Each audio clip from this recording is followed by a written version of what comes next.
नमस्कार दोस्तों, आप सभी का विश्व भारती चैनल में बहुत बहुत स्वागत है।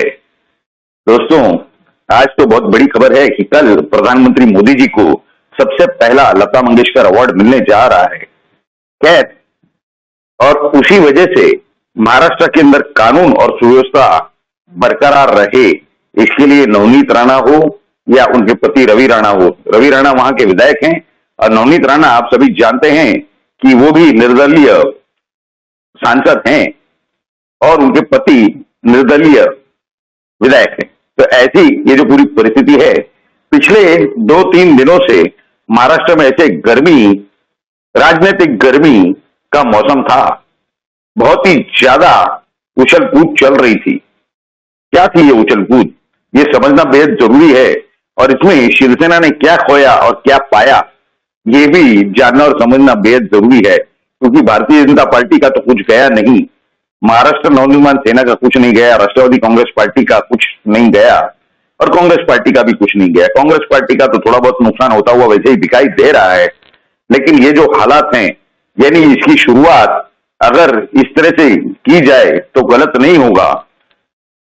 भूत पिशाच निकट नहीं आवे, महावीर जब नाम सुनावे, ये दुआ है हनुमान चालीसा का। बस इसी दोहा नहीं, इस हनुमान चालीसे की वजह से शिवसेना की परिस्थिति पूरी राजनीतिक लेवल पर डामाडोल होती हुई दिख रही है। जो हिंदू हृदय सम्राट बाला साहब ठाकरे वो कहते थे अयोध्या के लिए कि वहां पर राम मंदिर बनना चाहिए, भव्य राम मंदिर बनना चाहिए, उसके लिए उन्होंने और उनके शिवसेना ने काफी कुछ संघर्ष किया था। आज वो शिवसेना कहीं दिखाई नहीं दे रही है। आज दिखाई दे रही है वो सेक्युलर शिवसेना, हिंदू हृदय सम्राट बाला साहब ठाकरे के सुपुत्र, आज के शिवसेना प्रमुख और आज के महाराष्ट्र के माननीय मुख्यमंत्री श्री उद्धव ठाकरे, ये जब से ये 3 अलग अलग साइज के पहियों की सरकार जब से उन्होंने बनाई है, कांग्रेस हो, राष्ट्रवादी कांग्रेस पार्टी हो और शिवसेना जाकर के उनके साथ बैठ गई, 2019 के चुनाव में उन्होंने प्रधानमंत्री मोदी जी के बड़े बड़े फोटो और पोस्टर लेकर के उन्होंने मतदान लिया था, वोट मांगे थे, वोट पाए थे। वो वोट लेकर के ये महाविकास आघाड़ी बनाई कांग्रेस और राष्ट्रवादी कांग्रेस पार्टी के साथ, जिनके खिलाफ उन्होंने चुनाव लड़े थे। तो ऐसे हालात के अंदर ये जो शरद पवार साहब राष्ट्रवादी कांग्रेस पार्टी के सम्मानीय अध्यक्ष है, इन्होंने जो ये खेल खेला है, ये अभी तक किसके समझ में नहीं आ रहा। इसी के ऊपर हम आपको जानकारी देने जा रहे हैं। ये जो खेल है, ये बहुत ही इंटरेस्टिंग, यानी बहुत ही मजेदार खेल खेला है। उनके अगर आप देखेंगे कि जब जब गृह मंत्रालय यानी होम डिपार्टमेंट, होम मिनिस्ट्री ये राष्ट्रवादी कांग्रेस पार्टी के साथ में रही है, यानी उनके पास रही है, तो एक अगर छगन भुजबल छोड़े यानी ओबीसी के नेता, तो बाकी सब मराठा वहां पर गृह मंत्री रहे हैं। इसके पहले अनिल देशमुख थे, वो भी मराठा थे। आज दिलीप वळसे पाटिल हैं, वो भी मराठा हैं। तो मराठा लॉबी को वो पकड़ के चलने का उनका हमेशा प्रयास रहता है। दूसरा प्रयास उनका चल रहा है मुस्लिम वोट बैंक को पकड़ने के लिए। वो क्या है ये प्रयास? उन्होंने ये जो अजान के और लाउड स्पीकर के मुद्दे पर जो पूरी कंट्रोवर्सी खड़ी हुई पूरे देश में, supreme court, honourable supreme court के जो आदेश है वहां अमल में लाने के लिए राज ठाकरे साहब को यानी महाराष्ट्र नवनिर्माण सेना के अध्यक्ष को नीचे उतरना पड़ा था। रिलीज के अंदर उन्होंने ये विषय उठाया था। उसके बाद जो फॉर्मुलेट की गई स्ट्रेटेजी यानी स्टैंडर्ड ऑपरेटिंग प्रोसीजर हो, उसमें क्या बताया गया कि अजान के समय के 15 मिनट पहले तक और 15 मिनट बाद तक कोई, यानी 15 मिनट जब बचे हों अजान को उस पीरियड में और अजान के 15 मिनट के बाद ही ये हनुमान चालीसा आप बजा सकोगे लाउड स्पीकर पर। क्या है ये पूरा मसला? यानी आप मुस्लिम समाज का तुष्टीकरण कर रहे हो, वोट बैंक बना रहे हो, यानी कांग्रेस से जो मुस्लिम जुड़े हुए हैं उनके भी जो मतदान है महाराष्ट्र के अंदर वो राष्ट्रवादी कांग्रेस पार्टी यानी एनसीपी को हो, आप बड़े मसीहा बनने जा रहे हो। दूसरी तरफ जो परिस्थिति है हिंदुत्व की, ये इसके पीछे किसका हाथ है? शरद पवार के सिवा और किसी का हाथ नहीं हो सकता, क्योंकि इसका लाभ शरद पवार को ही मिलने जा रहा है। हिंदू वोट शिवसेना के जो उनके पाले से निकलते हुए दिख रहे हैं, वो पूरे मतदाता वो अब किसे मतदान करेंगे? तो भारतीय जनता पार्टी को।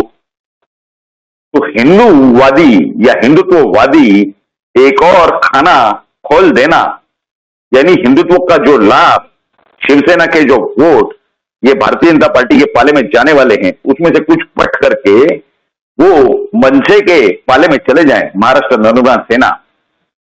तो काफी लोग इसके ऊपर कहते हैं कि ये तो फिर जो गठबंधन हो रहा है महाराष्ट्र नवनिर्माण सेना और भारतीय जनता पार्टी का, तो ये जो राष्ट्रवादी कांग्रेस पार्टी है इनके साथ तो मनसे जा नहीं सकती। महाराष्ट्र नवनिर्माण सेना ये कांग्रेस के साथ भी नहीं बैठ सकते, और शिवसेना के साथ तो उनका पहले से 36 का आंकड़ा है, तो शिवसेना के साथ जाने का तो कोई सवाल ही नहीं पैदा होता। तो भारतीय जनता पार्टी के सिवा और कोई उनके पास पार्टी नहीं बची कि जिनके साथ वो गठबंधन कर सके, युति कर सके, टाइप कर सके। तो ऐसे ये जो पूरी परिस्थिति है, ये जो खेल चल रहा है, यानी जो मराठा लॉबी है हिंदुत्व की, वो राष्ट्रवादी कांग्रेस पार्टी के साथ जाएगी। तो सबसे ज्यादा लाभ लेने की शरद पवार कोशिश करते हुए स्पष्ट रूप से दिखाई दे रहे हैं। नवनीत राणा ये अब जो सांसद हैं ये निर्दलीय हैं, लेकिन इनके जो अगर पिछले कनेक्शन अगर आप देखेंगे तो ये राष्ट्रवादी कांग्रेस पार्टी यानी नेशनलिस्ट कांग्रेस पार्टी, शरद पवार साहब की पार्टी से ये पहले एमपी रह चुके हैं, सांसद रह चुके हैं। तो इनका नेशनलिस्ट कांग्रेस पार्टी कनेक्शन तो स्पष्ट रूप से दिखाई दे रहा है। इनके पति जो रवि राणा है वो भी निर्दलीय विधायक हैं वहां पर महाराष्ट्र में। उन्होंने ये जो पूरी ये की मातोश्री पर हम जाएंगे, वहां पर हनुमान चालीसा पढ़ेंगे, उसके अंदर क्या गलत बात थी? अगर बाला साहब ठाकरे होते तो वो तो स्वागत करते और वो कहते कि आप भी बैठिए हमारे साथ में, हम भी हनुमान चालीसा का पठन करेंगे। लेकिन ये एलर्जी क्यों है उद्धव साहब को हनुमान चालीसा से? देखिए, वो टारगेट कर रहे हैं मुस्लिम वोट बैंक को, जो उनसे हो नहीं पा रहा है। यानी एक तरफ हिंदू वोट ये हाथ से खिसकते हुए दिखाई दे रहे हैं, दूसरी ओर मुस्लिम वोट हाथ में नहीं आ रहे हैं। ये फ्रस्ट्रेशन है। शिवसेना पार्टी ये असलियत में इतनी अच्छी पार्टी थी जिन्हें उद्धव साहब ने अचानक सेक्युलर बना दिया सत्ता के लिए। शरद पवार साहब की जो होशियारी है उसे तो सलाम करना पड़ेगा, क्योंकि उन्हें पता था कि सम्माननीय उद्धव ठाकरे जी को सिर्फ मुख्यमंत्री की कुर्सी से मतलब है। वो और उनके 2-4 लोग वो ऊपर के पदों में सरकार में बैठेंगे, उसके लाभ लेंगे। नीचे संगठन का क्या होता है वो जाने दीजिए, मतदाताओं का क्या होता है उससे कोई लेना देना नहीं है। ऐसी हकीकत में परिस्थिति महाराष्ट्र में आ चुकी है। ये जो पूरी परिस्थिति है कि भारतीय जनता पार्टी की बी टीम, ये नवनीत राणा है या फिर उनके पति रवि राणा है या फिर राज ठाकरे साहब है या उनकी महाराष्ट्र नवनिर्माण सेना, इस बात में कोई दम नहीं है। ये तो जो सबसे भीष्म पितामह जिसे संजय राउत, विश्व प्रवक्ता संजय राउत कहते हैं, वो तो कहते हैं कि हमारे सबसे बड़े नेता भीष्म पितामह संजय राउत ये शरद पवार हैं। अब आप समझिए कि जो जिनकी उम्र ही 82-84 साल हो, 50-50, 60-60 साल का उनका अनुभव हो राजनीति में, उनसे ज्यादा और कौन इस तरह के खेल खेलने का प्रयास करेगा या कोशिश करेगा या उसे जानकारी होगी या अनुभव होगा इस तरह के खेल खेलने के लिए। तो ऐसे ये पूरे हालात हैं महाराष्ट्र के अंदर।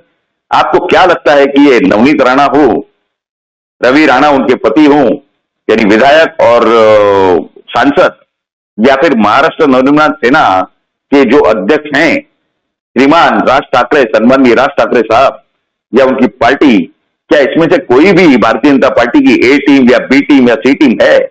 आपकी क्या राय है इस पूरे विषय में, ये जरूर आप नीचे कमेंट बॉक्स में लिख करके हमें बताएं, क्योंकि आपकी जो राय है वो हमारे लिए बहुत ही ज्यादा अनमोल और महत्वपूर्ण है। दूसरी बात, तो अगर आप ही के इस विश्व भारती चैनल पे पहली बार हमारा वीडियो देख रहे हैं तो जल्द से जल्द इस चैनल को सब्सक्राइब करें। आपको ये जानकारी अगर आपको अच्छी लगी हो तो जरूर इस वीडियो को लाइक करें और ज्यादा से ज्यादा शेयर करें। आप सभी लोगों ने इस वीडियो को पूरा अंत तक देखा, इसके लिए आप सभी का बहुत बहुत धन्यवाद। भारत माता की जय। जय हिंद।